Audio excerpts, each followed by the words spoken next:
Welcome to Planting Pinellas, the podcast that digs deep into the heart of gardening in Pinellas County, presented by Master Gardener volunteers of the University of Florida Institute of Food and Agricultural Sciences. I'm Charlotte Vaughn. I'm Alan Shapiro. Whether you're a local looking to connect with your community or a visitor curious about your area's culture, conservation, and all things green, this is the place for you. Join us as we explore the people, places, projects, and of course plants that make Pinellas a thriving hub of sustainability, innovation, and natural beauty. From gardening tips to environmental initiatives, we've got the roots of Pinellas covered. So grab your gardening gloves and let's get started. Hi, welcome back to the Planting Pinellas podcast. I'm Alan Shapiro. I'm Charlotte Vaughn. And one of the things we are going to be doing is a series of episodes on the 9 Florida-friendly landscaping principles. And it's really important that these principles are, I don't want to say you don't have to follow them religiously if you're going to be doing some landscaping, but living in Florida and especially in Pinellas County, where we have very warm climate and it's wonderful year-round, a lot of plants and animals, but plants specifically that maybe shouldn't be here, end up here. And that presents another problem. And so if you follow the 9 Florida-friendly landscaping principles in your landscaping, you're going to have a much better experience in terms of fertilizing, in terms of irrigation, in terms of a lot of things. And so each of these episodes is going to focus on one of the principles and how it impacts you as a landscaper, as a gardener. And I think it'll be really helpful, especially when you hear some of our stories as master gardeners. Right. And the principles are really about sustainability and how the more that you do, the more that you have to do is a phrase that I've heard kind of in connection with this, where if you are planning your landscape in a way that you're following these principles that we'll get into in just a minute, that it gives you a better long-term sustainable management of this because you're not fighting against the conditions and the characteristics of the plants that you have, that you're choosing things that work well in our area and you're choosing the places for them to be that work well for the needs that they have. So I want to just read through what these principles are just briefly. And the one that we're going to talk about today is the right plant in the right place. And this is a very foundational. It's number 1 for a reason. And we'll come back to that. Number 2 is watering efficiently. Number 3 is fertilizing appropriately. Number 4 is mulch, mulch, mulch. That's a very important one. It has so many benefits. So attracting wildlife, managing yard pests, those two kind of go hand in hand. And, attracting the things that you want, avoiding the things you don't. Recycling, which you think about recycling in terms of like metal and plastic, but there's recycling that can happen in landscaping as well. Not just the bag that you bring home something, but the material, the trimmings of your produce or anything like that, the trimmings from your grass, whatever you happen to have, managing or reducing stormwater runoff. And that again ties in with protecting the waterfront, which is principle number 9.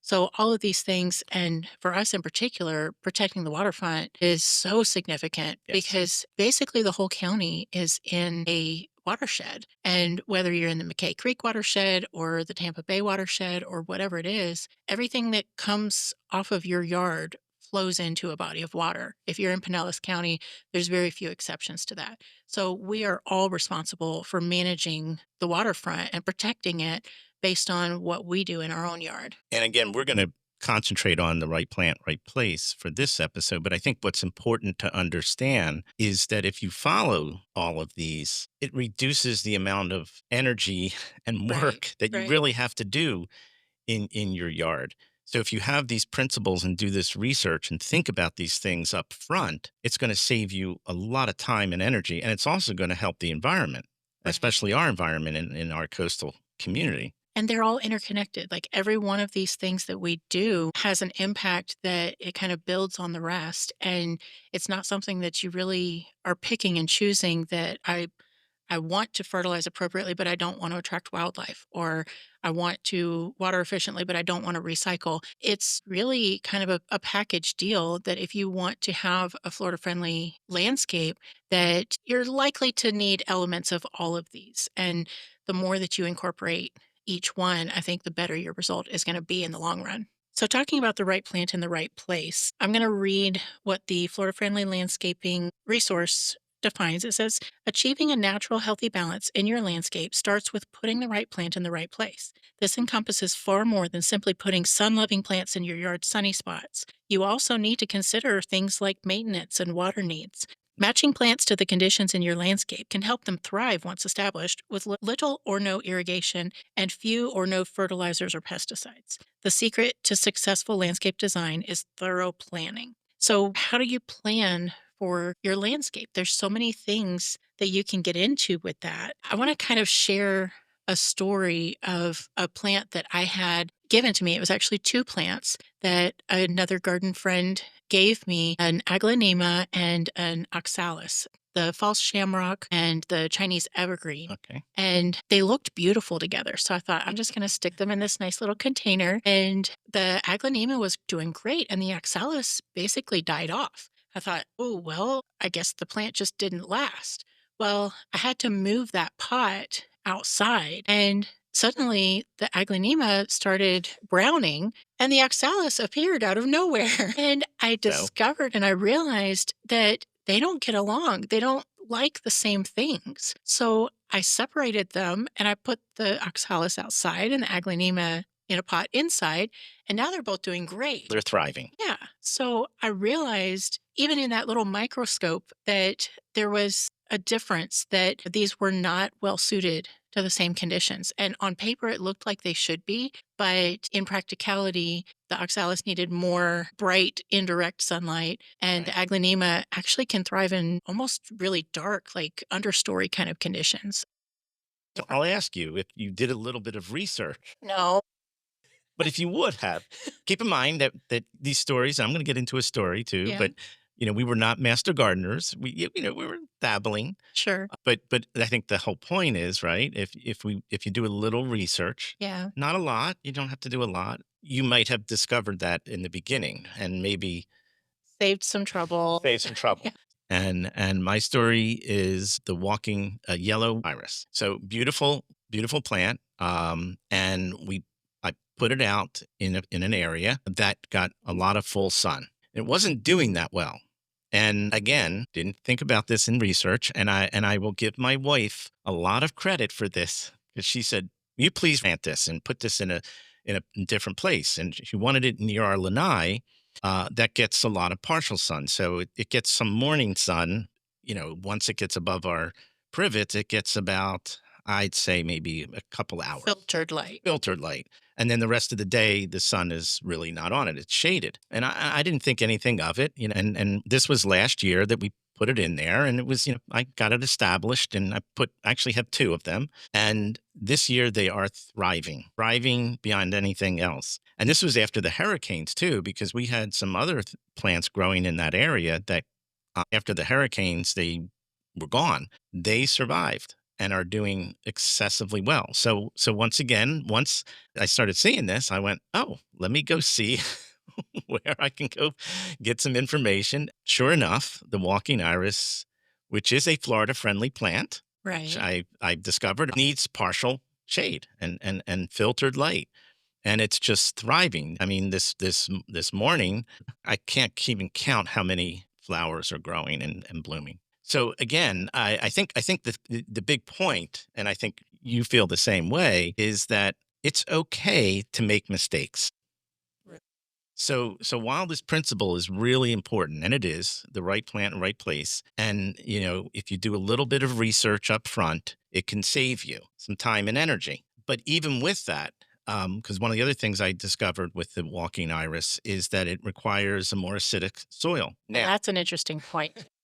right, right, and I didn't get our soil tested, but I have to believe that the soil must be a little more acidic because it's thriving. That's my guess. Okay. And I looked up, because we are trying to be really specific to Pinellas County, that in general, Florida's soil, the median pH for Florida soil is 6.1, which is considered slightly acidic.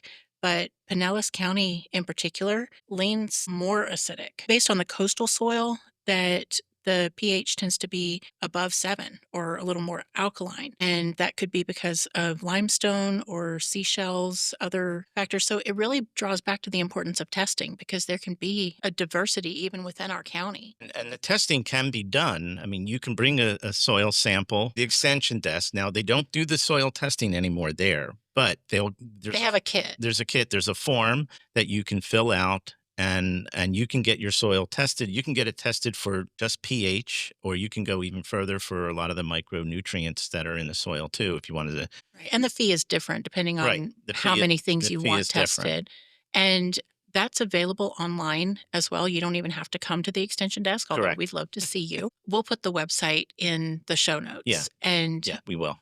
you can send that directly to UF in Gainesville. There's a testing center, but that's really a great first step in figuring out how your plants are going to thrive. And deciding what plants you want is going to be based on what your pH is and what your nutrient levels are. And if it's too high or too low, you can either mitigate that, you can modify it with amendments to the soil, or you can just pick plants that are going to be happy, because the more you do, the more you have to do. If you start out by amending your soil, then you're probably going to have to keep amending your soil to keep that happy. Right. And I know we both had an example of blueberries, that Yes. blueberries prefer a different pH. Blueberries require around 4 to 5.5, very acidic soil.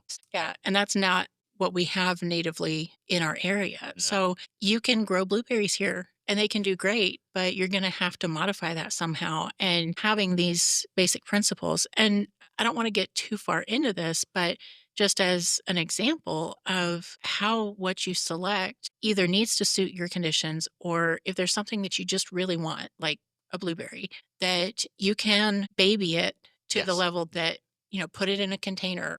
Container gardening is a great thing because you can really control so much more of the pH of any of the nutrients, and that can really um it can still look beautiful. And they have the ones that are self-watering, or you can hook it up to a micro irrigation system. And I actually have my self-watering planters hooked to a micro irrigation system that refills the reservoir.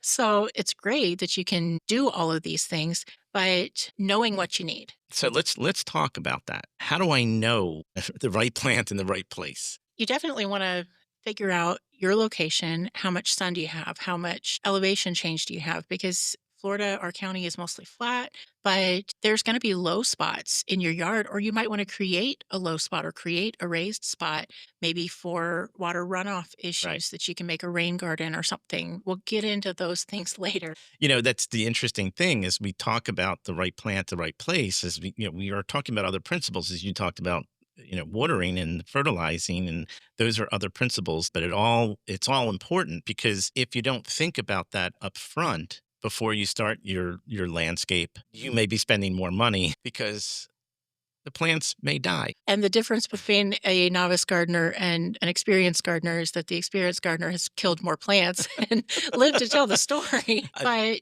you don't want to be wasteful in your resources, right. because we do have limited resources at some point that, financially for yourself, you don't want to have to keep buying this expensive plant over and over, Exactly. or just wasting your time on it. Yeah. But how do you make the right decisions up front? And there is an amazing tool that the University of Florida has available for free. You can use it online or you can download an app, and it is called the FFL Plant Guide. And that is, of course, Florida Friendly Landscaping. And I love this guide. I love it. I use I it. love this guide. I had somebody yesterday that we were just chit chatting, and she's seen my personal garden. She's like, I should ask you a question. And so we started talking about a particular site that she wanted to plant something. I was like, let me show you this tool. And 5 minutes later, she had downloaded it. When I was at the help desk last week and somebody came in and they were interested. This was after the hurricanes. They lived near the water. They lived near the intercoastal. They lost everything. And they were like, I'm done with this. I want to plant something that's going to be salt tolerant and can be here. And I brought up the plant guide and she was like, oh my gosh. And I'm saying, yes, because you can see right here what you can do. So again, I love this guide. It's not foolproof. We were earlier No, that's true. about, Yeah. some of the coastal communities, they just had so much inundation from the saltwater that, one community I noticed in particular had a huge hedgerow of podocarpus, and they were ripping it out and replacing it with more podocarpus. And I'm thinking, well, that doesn't make sense. But I looked it up, and that really is a great plant for that place. But the particular storms we had in 2024 were off the charts. Whereas it probably had been there for years and years before, that one was just too much. So It could handle some salt spray, probably. we can't control nature. There's Yeah, going to be there's exceptions. going to be exceptions, but it could handle a high tide and that would go away and it wouldn't kill it. But Right. last year were horrendous. So this app, what I love about it is, the first it'll say there's 427 plants in this app. So the next thing you then do is you go to the settings on it and you say only show plants in my recommended zip code. So this is what I think is so cool about this app, because it's going to filter automatically very quickly just for everything in our zip code. So most of our county is going to be in zone 10, either zone 10A in kind of the far north and more inland section of the county, or along the coastline and the south part of the county in particular, that we've got more of a 10B. But in general, we're 10 as a group, whether it splits to A or B, that most of the county is going to be zone 10. And as we talked about this in the last episode, which I think is really important, again, how unique we are, that botanically we are zone 10. We're really South Florida, Right. but geographically we're central. So a lot of times when information comes out from the extension service from UF, and it'll say, North, Central, and South Florida, a lot of times we have to think about in Pinellas County, South Florida, and getting back to this app so I can filter for 10. But the other beautiful thing in this app is you can look at salt tolerance. There's a lot of filtering that you can do, even on the plant type. And that's in the custom filter, not just Yeah, the standard filter. They right. actually have 2, which that threw me off, but they do have 2 filters as of right now. I think they're doing some updates, so Okay. that might change by the time that somebody listens to this, but if you see an option for a custom filter, then that's the one that gives you more drilling down into specifics. And then once you do that, when you do filtering, it'll show you the plants in the list there. So whatever plant you're looking for. And then what's really wonderful is you drill down into the plant. So in the plant gives you, geographic considerations, yard considerations. So it'll tell you whether it needs full shade or partial shade or full sun, the soil texture. It'll tell you the acidity, the pH. And then it also gives you the salt tolerance. So the beautiful thing of having this app, especially on your phone, is you're at the nursery and you look at something and go, wow, that is going to be really, really beautiful. But is it the right plant in the right place? As long as you've done some research up front, right, in terms of your Yeah. landscape and where. And if you know what your soil type is, which is mostly going to be sand or some range of sand and loam, and you know what your nutrient contents are, or you're willing to amend it with something like a compost or whatever kind of fertilizer that you're comfortable using, especially for a planting bed, that you can do a little bit more control if you've got a raised bed or just a little flower patch. By making sure, first of all, because there are plants that can be sold that are not good for our area. They're not Florida friendly, or they might even be harmful. And so there are invasive plants that some of them are on like a high alert list where they can't sell them in the state. But there's others where IFAS would not recommend them, but they're not banned from Florida. So understanding that, because some things get upgraded or downgraded, those evaluations are usually revisited every 5 or 10 years. And so something that maybe they were concerned it could be invasive, or in similar conditions in other locations, it might have shown tendencies to be invasive, but that hasn't happened here, then okay, that might get downgraded to where now we would recommend it. Right. But otherwise, there could be enough concern that we shouldn't be recommending it. Or if you find something in your landscape, is one of the first steps if you're planning to maybe make your yard more Florida friendly, is figuring out what you already have, because you don't want to go out and buy something and then come home and realize, oh, I've got 5 of those and they spread and reseed easily. So I just spent money on something that I could have had for free. But you also want to look and see, what do I have that needs to go? And if you have an invasive, we have kind of some watch list plants, Kogan grass and skunk vine, air potato, melaleuca is a very harmful one. They actually call it punk tree. I Yeah. love that name. My one that I It's a hate the jerk, most, Brazilian pepper. We right? all And know I that one. hate the camphor tree. It's, all these plants that they're harmful. And UF, and again, IFAS there's a site that we'll put into the show notes where you can actually look up invasive species. Yeah, because that's by no means an exhaustive list.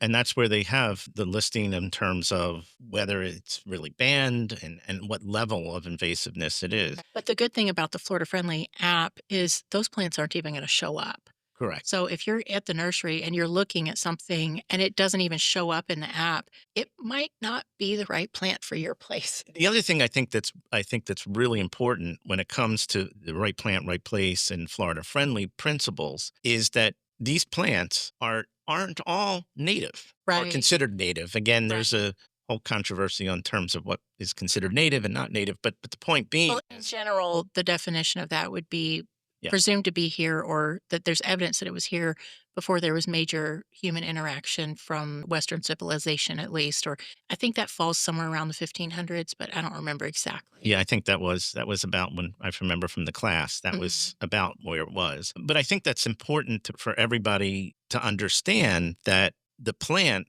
doesn't necessarily have to be all Florida native. Because I think some people in their mind, when you say Florida friendly landscape, they think, okay, I have to get rid of all of my grass. I have to get rid of all of everything that I ever really liked and wanted. I think it's going to be ugly, And I but it think it's going to be doesn't ugly and have it's to going to be. be overgrown and it's going to be Right. terrible. And that's not the case. No. If you plant the right plant in the right place and it's a Florida friendly plant, again, doesn't, native is good, Sure. but it doesn't have to be. Some of these Florida friendly plants aren't native necessarily. Native plants are going to require less intervention in general. They're going to require less support, that you have to supplement them. But that doesn't mean that if you want turf grass and you're willing to put in the work that it takes to maintain it, then that's fine. But if you maybe step back and say, is there a reason? What benefit does it serve to me? If you've got a high traffic area, then it might be the right plant for you in that place. But if it's just for show and you're not doing anything with it, then maybe a ground cover or expanding your planting beds. And it doesn't have to be all or nothing. You could literally expand 1 foot of your planting beds and just reduce that much of your turf grass. And you're saving however many pounds over years of fertilizers and irrigation and all of these things. That anything that you can do, it doesn't have to be all or nothing. And we don't want you to think as a listener that this isn't achievable. This isn't something that I can do. But what can you do? And how can you make your yard more flitter friendly? And baby steps are okay because they're still getting you in the right Exactly. direction. Exactly. And I think that's really very, very important. We're not asking anybody to be a master gardener or to be, to go get your degree in horticulture or Right. botany. As you said, I think baby steps is what it really takes. And if you start that and you start seeing the benefits of that, not only from, less work that you have to do, maybe less, pulling out the weeds, Right. then I think you're going to go, oh, let me expand a little bit more next year and a little bit more. Maybe deciding that something that people consider a weed is actually kind of pretty and serves a purpose. That's true. Because I should say weed is a judgment. well, and I found an Emerson quote. Ralph Waldo Emerson said that a weed is a plant whose virtues have not yet been discovered. So rewilding is not necessarily a bad thing, but it's not necessary either. So if you're in a planned community, a managed community, then you have to fit a little bit of the trend of your area, read the room, that's fine. But the little steps that you can do to find a balance between maintaining the look and getting a more hands off, or, just a more efficient use of your land. So, just to recap, the basic point that we're trying to get across is that Florida friendly landscaping and the right plant in the right place, along with all of the other 9 principles, are just a guide to help us protect the natural resources, preserve the unique characteristics and beauty that we have here, that it saves water, it protects the environment, reduces pollution, reduces the maintenance efforts that we have to do. So, specifically with that right plant in the right place, picking something that only grows to the size that you want, that you're not going to put a 7-foot shrub under a window, that you're constantly going to be fighting the nature of that plant. So you pick something that only grows 2 or 3 feet tall and putting it where it might not need irrigation once it gets established, that any plant is going to need it up front, but once it settles in, that it can just manage on its own and not have to have so much intervention from us. And choosing the right soil type, the right pH, anything that you need to add, or reducing your need to add things to it, and dealing with pest resistance and maintaining the appearance that you want. Deciding what is it that you want out of your landscape and how do I create that in a way that is more efficient and more eco-friendly. And ultimately, that's going to be less work for you. And in my book, and in this heat, that is a wonderful thing.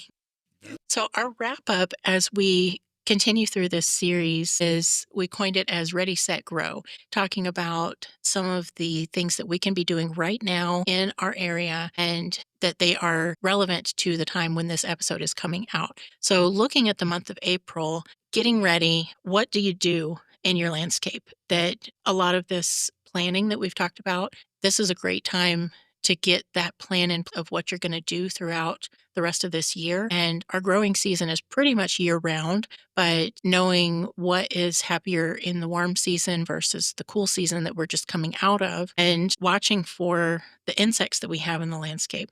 If there's things that are potentially harmful that are just starting to get onto your plants, if you can get rid of those right away, it could be something as simple as the spittle bugs. I have those on my rosemary. I'm just going out there every day and spraying them off with water. And that's a very low impact, what we would call integrated pest management, where that's not a lot of work, it's not a lot of resource, but it helps to keep them from spreading and taking over and getting your plants ready for the upcoming season. But the next thing, getting set, what to plant, what to grow, that we have a lot of plants that we can be growing in April. This time of year, you can really liven up your plant beds by putting in some annuals or perennials or even some wildflowers, but specifically heat tolerant blooming ones like canna lilies, coleus, and portulaca. These will thrive much more in our heat and our humidity as it's going up. And it's a little probably more drought tolerant considering our time of the year now is going to be much less rain. Right, because we're going into the rainy season over the summer, but the heat that comes with it, that, we're beyond thinking about spring flowers at this point. It's time for summer. We're already getting ready for summer because it just gets warm so early here. And herbs, you can plant things like basil and mint. You want to keep mint in a container so that it doesn't get out of control. It can take over your yard, but anything that does well in the heat, some of them need to be cooler, like cilantro. It's too late for that, but these others that do well. And then vegetables, beans, even some of the cabbages can handle the warmer weather. Some of them prefer cooler. So checking out what can still be planted at this time versus just preparing for the summer kind of crops and the more heat tolerant things, and harvesting whatever you've got. That, I'm pulling carrots every day for a snack because they're developing and they're maturing. It goes right back to the right plant, right place. And that goes with and vegetable gardening in our area. And the right place in the season is just as important as the right place in your conditions of your yard. So, we do want to mention as well that in the month of April, and specifically on the 20th and the 27th, which is a Saturday and Sunday right at the end of the month, there is the Green Thumb Festival at the Walter Fuller Park in St. Pete. And that is an annual event that the University of Florida IFAS Extension always has a setup display and education and children's activities and all kind of things. And Alan and I will both be there on Saturday, the 26th. So we would love to see you there. Come Yes, by and please come say by. hello. Say hello. And We look forward to hearing from all of you. We've gotten some great feedback already about the March episode and just excited to see how it's continuing to grow and get more of an audience. And so please help us out with that. Please share it with your friends in the area Please and follow. yeah, subscribe or follow depending on what platform you use. It has different names, but all these great things. And check out the show notes for the website resources there. A lot of the links I'll be repeating each month in the notes just because they're such great resources. Things like the Florida Friendly Plant app, I will have a web link. And we didn't even talk about the other apps. There's 4 or 5 different apps Yes. that are all on that same web link. So you're going to have to go look that up for yourself. Don't take my word for it. And we're excited to continue this series. The next episode is going to be really Principle 3, Right. which is about fertilizing. And the reason we're skipping 2 and doing 3 is because We'll come back to it. we will come back to it, but there's a very specific reason, and that is because fertilizer after June 1st is banned In Pinellas in County. Pinellas County. Now, there's some caveats to that, and we will definitely drill into that. And Absolutely. hopefully you'll listen and hear those little caveats to you can't fertilize. So Thank we'll you get for into listening. that next month, and then we will see you next time. Thanks for tuning into Planting Pinellas. We hope you're feeling inspired to get involved, learn more, and grow alongside this incredible community. Be sure to subscribe so you never miss an episode. And if you like the show, leave us 5 stars or a review. And don't forget to share with fellow plant lovers. Until next time, keep planting, keep growing, and keep making Pinellas County a place to thrive. This podcast is brought to you by the University of Florida's Institute of Food and Agricultural Sciences Extension in Pinellas County, Florida, an equal opportunity institution.